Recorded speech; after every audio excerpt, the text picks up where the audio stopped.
जो हमारी पूर्वांचल से यानी वाराणसी, प्रयागराज, फिर नीचे आते हैं सतना, रेवा होते हुए कटनी, जबलपुर, फिर खंडवा, जलगांव, भुसावल और नीचे मनमाड और मुंबई। ये जो एक्सिस है, ये जो कॉरिडोर है, ये कॉरिडोर एक बहुत ही इंपॉर्टेंट कॉरिडोर है रेलवे का। कंप्लीट ईस्टर्न यूपी, बिहार और अवध का कुछ हिस्सा, इन सबको वेस्टर्न पोर्ट जितने भी हमारे यहाँ पे एक के बाद एक पोर्ट है, और अब तो बहुत बड़ा वाडवन पोर्ट आ रहा है। और महाराष्ट्र की जनता ने भी जो डबल सेंचुरी की है, तो यहाँ पे इस पूरे कॉमर्शियल सेंटर को जोड़ता हुआ ये बड़ा कॉरिडोर है। इस कॉरिडोर में 3 जगह कैपेसिटी की एक्स्ट्रा जरूरत थी, इसीलिए ये 3 प्रोजेक्ट आज एक साथ अप्रूव हुए हैं। तो मैं तीनों प्रोजेक्ट पे एक-एक करके आऊंगा। सबसे पहला प्रोजेक्ट है मनमाड से जलगांव 4th लाइन। ये है 160 किलोमीटर्स की। ये इधर से मुंबई है, JNPT, डोलवी, रोहा, वाडवन, मुंबई, ये सारे के सारे इधर से आते हैं। यहाँ से मनमाड, और मनमाड से ऊपर फिर भुसावल, जलगांव होते हुए भुसावल।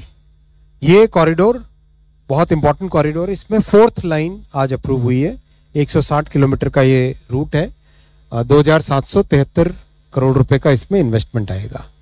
8 करोड़ लीटर डीजल साल का बचेगा इस प्रोजेक्ट के कंप्लीट होने से। अगर ये इतना ही कार्गो रोड्स पे जाता तो 8 करोड़ लीटर साल का डीजल एक्स्ट्रा जलता। बहुत ही हाई डेंसिटी कॉरिडोर है, क्योंकि भुसावल वो पॉइंट है जहां से मुंबई से कोलकाता वाला रूट भी आता है। तो यानी मुंबई कोलकाता और मुंबई से वाराणसी, ये दोनों के दोनों रूट इस प्रोजेक्ट से डिकंजेस्ट हो जाएंगे और यहाँ कैपेसिटी बढ़ेगी, नई गाड़ियां चलाई जा सकती है, कंटेनर्स जल्दी तेजी से मूव होंगे। तो ओवरऑल और बहुत ये बड़ा किसानों का बड़ा गढ़ है।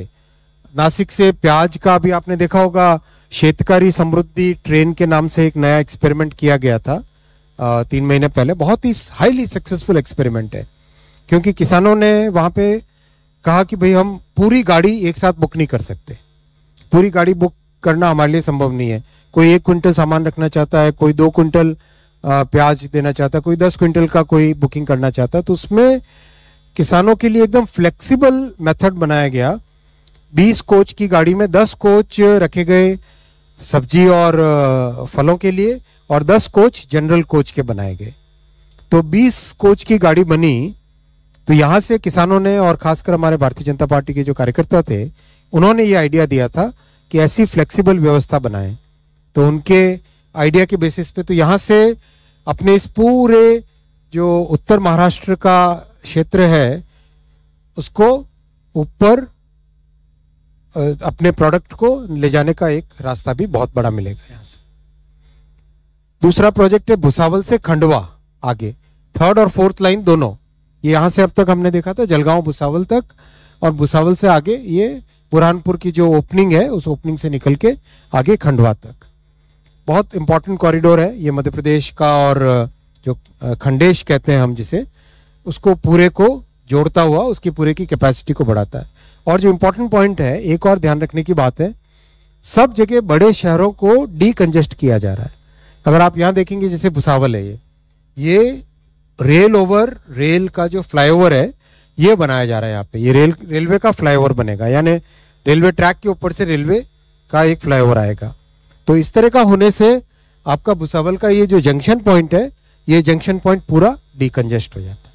बहुत अच्छी थिंकिंग इसके पीछे गई है, प्रोजेक्ट के पीछे बहुत सोच समझ के किया गया और बड़ी अच्छी रिसर्च गई है। PM गति शक्ति पोर्टल का पूरा उपयोग किया गया है जिससे कि मैक्सिमम आउटपुट मिले।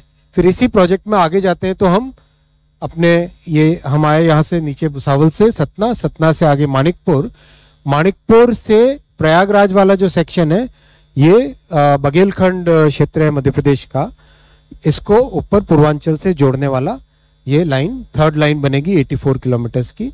तो ऐसा करने से कंप्लीट पूर्वांचल से मुंबई की जो कनेक्टिविटी है उसमें बहुत कैपेसिटी बढ़ेगी। और मुंबई ने तो जो आशीर्वाद दिया है सभी चाहते हैं कि खूब गाड़ियां नहीं चले, तो ये सब प्रोजेक्ट होने से आमची मुंबई को और भी कई गाड़ियां मिल सकेगी। मैं साथियों, आपके ये तीनों प्रोजेक्ट को एक नक्शे पे रखा गया है। आप देखें तो यहाँ से पूरी ये जो कॉरिडोर है मुंबई से लेके प्रयागराज तक का, इसमें फर्स्ट, सेकंड और थर्ड प्रोजेक्ट आपके सामने है। तीनों प्रोजेक्ट एक साथ करीब करीब 8,000 करोड़ का इन्वेस्टमेंट है ये टोटल, और बहुत रोजगार सृष्टि होगी इससे, साथ ही साथ बहुत पोल्यूशन बचेगा। और दूसरी बात कि हमारे उस क्षेत्र में जो खासकर किसानों को बहुत एक अच्छी सुविधा मिलेगी, छोटी इंडस्ट्रीज को भी उनके कंटेनर ठीक टाइम पे पहुंच सके पोर्ट्स तक, वो भी सुविधा मिलेगी।